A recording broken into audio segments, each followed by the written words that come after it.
Hi there, I'm Stevie Fernandez. And I'm Trish Whitmer. Welcome to December, and thanks for starting it with us on Explore Tulsa. And Trish, this is our 400th episode of Explore Tulsa. That's right. We've met and learned about over 1,500 Tulsa area folks with great stories to share. I still remember the first show we did together.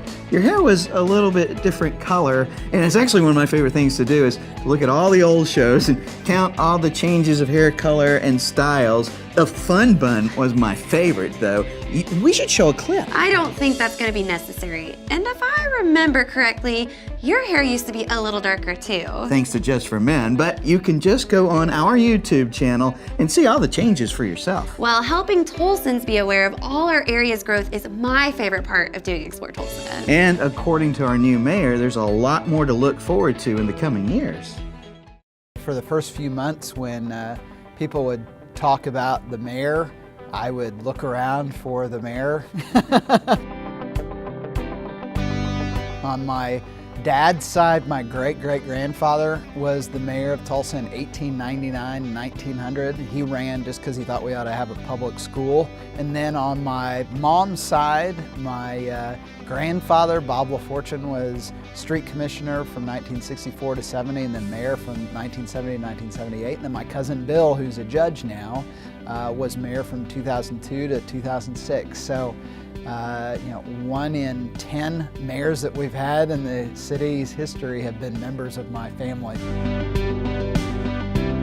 I'm the third youngest mayor we've ever had. So we had Mayor Maxwell back in the 50s and 60s, who I think is one of the best mayors we ever had, Jim Maxwell.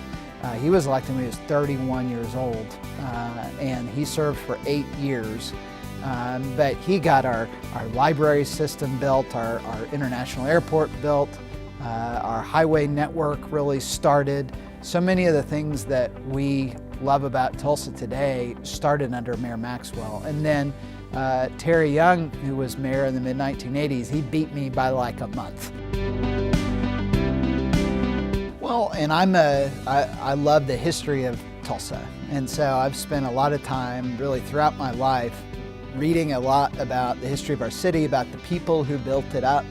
And the benefit of that is I see the things that have happened through our city, and it helps that my family's been here since the 1870s, so everything is personal.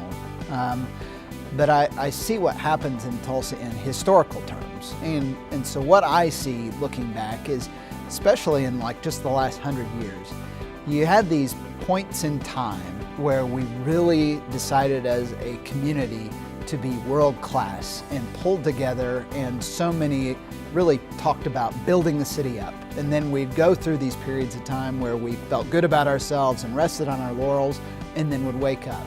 And so we had those periods of time, and I feel like we're in another one of those periods of time right now.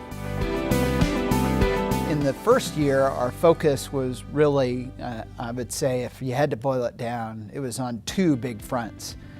One was reorienting us from an economic development standpoint to being nationally competitive. So we will be physically transforming the city in the next 5 years. I mean, 5 years from now, we'll have a lake in the Arkansas River that'll be 3 miles long and 10 feet deep. We will have the greatest public park gift in the history of the United States on the eastern shore of that. We'll have bus rapid transit lines here that are going to completely change the way that people think about public transportation in Tulsa. We're bringing USA BMX to the Greenwood district of North Tulsa. We're opening up a simulator facility here so pilots from around the world will train at the Oklahoma Air National Guard, and we're investing in the greatest collection of Western art in the world at Gilcrease Museum in a way that's going to bring people from around the country to see the Native American art there, Benjamin Franklin's copy of the Declaration of Independence, and now Bob Dylan's archive. All of that is being drawn to this one place.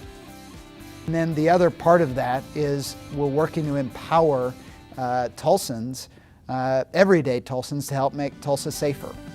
And this really gets back to kind of what people think of as like the good old days of policing, where you knew the police officer that patrolled your neighborhood or where your office was. You were on a first name basis, and if you saw something unusual, you wouldn't call 911 or the anonymous tip line, you'd call that officer.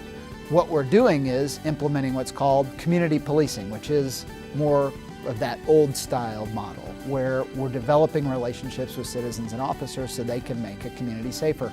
I pulled together a community policing commission, and they gave us 77 different strategies that we need to deploy to make that happen in Tulsa, and we're going to do all of those. And then we're also looking ahead. We're going to be bringing up a streets improvement program, but we're also going to reform the way that we're fixing our streets. We're bringing in former State Secretary of Transportation Gary Ridley, who's one of the top transportation minds in the nation. He's going to lead that to tell us how we can fix our streets more quickly and have less impact on commuters and businesses in those areas. I don't want us looking around and saying, oh, 400 other cities in America are doing this, we should be doing that too, and we're going to be 401. I want us looking around and seeing, what is no other city in America doing? Or what are 3 other cities in America doing that we can be one of the leaders, and that other people will be saying, how can we do what Tulsa's doing? And we found that in a number of different areas. And so I'm excited for us to be a leader. That's what Tulsa ought to be.